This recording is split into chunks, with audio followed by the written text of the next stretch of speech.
just tell me to stop speaking Arabic. She waited until the entire cafeteria was silent. Then she said it. In front of 300 students, a lunch tray in my hand. My mom's still on the phone. She walked up to me, looked me in the eye and said, "We speak English here.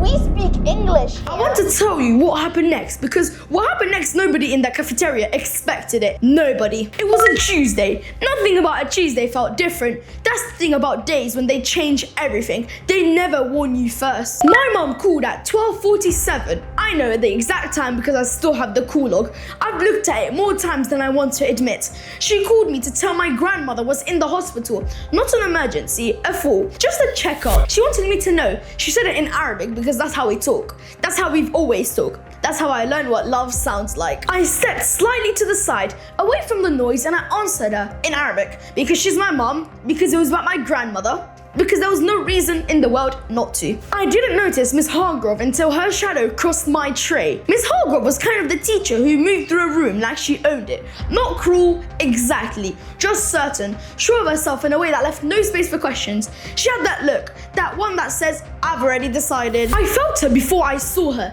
The table next to me went quiet first, then the one behind me, then mine. She stopped right in front of me, arms folded, head tilted sideways. I started my phone to my ear. My mum was still talking. I could hear her voice, distant, warm, not knowing any of this was happening. "We speak English here." 4 words, loud enough to every table within 10 feet to hear.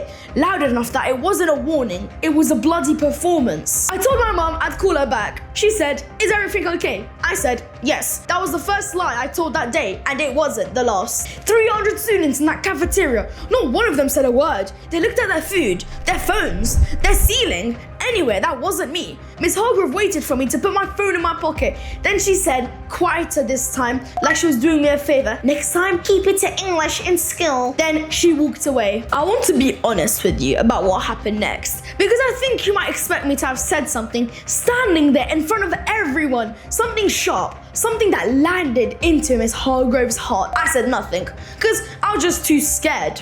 I sat down, I ate my lunch, I didn't look at anyone, and for the rest of that day, I kept my phone in my bag, not because I was told to, because I was ashamed of myself. That's the thing nobody tells you about moments like that. The anger doesn't come straight away. First comes the silence, then the replay. You hear those 4 words again and again, louder every time. "We speak English here. We speak English here." It meant, what you are at home, leave it at the door. You're welcome, but only the version of you we approve. I had been in that school for 3 years. I had never once felt like I didn't belong. I felt it now. The next morning, Ryan pulled me aside before registration. Ryan, my closest friend in that school. 3 years, same form, same class, same lunch table. The person I told everything to. He looked over his shoulder first, then at me. He said, "I heard what happened." I said, "Yeah, what about it?" He said, "Don't do anything about it." I was like, "Bro, are you on crack?" I looked at him. He said, "I'm serious. Don't report it. Don't make it a thing. Teachers protect each other. You know that. You just put a target on your own back.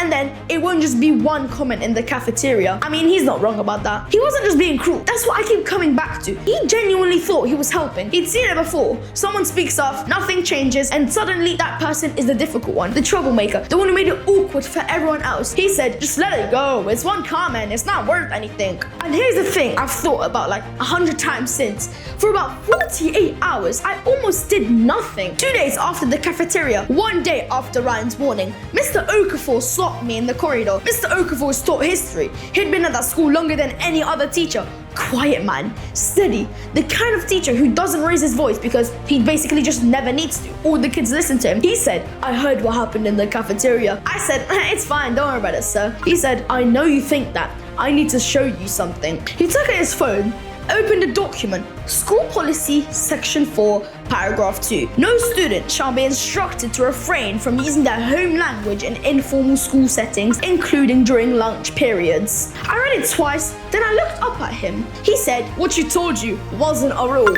It was her opinion, and opinions don't get to feel like rules." Then he said something I wasn't expecting. He said I was born in Lagos, came to this country at 14. First year here, a teacher told him to stop speaking Yoruba on the playground. I thought it was a rule. I thought it was a rule for 11 years. 11 years until someone showed me the same thing I just showed you. That evening, I called my mom back. I told her everything, all of it, and guess what? In Arabic. She went quiet for a moment. The kind of quiet that isn't empty, it's thinking. Then she said something I've thought about every single day since. The language doesn't disappear just because someone tells it to. I thought about Ryan's warning. I thought about what would happen if I just let it go, to be the version of me the school preferred, and I decided, no. The formal complaint was filed the following Monday. Mr. Okafor, the guy born in Lagos, walked me to the office personally. He stood there the entire time. Mrs. Hargrove received a formal reminder of school language policy. She never addressed me about it again. I still eat lunch in that cafeteria. I still take calls from my mum. I still speak in Arabic. And when my phone rings, I answer it in whatever language I choose every single time. If this has ever happened to you, if someone has made you feel like you are not who are you at home, who doesn't belong where you are, you're not imagining it.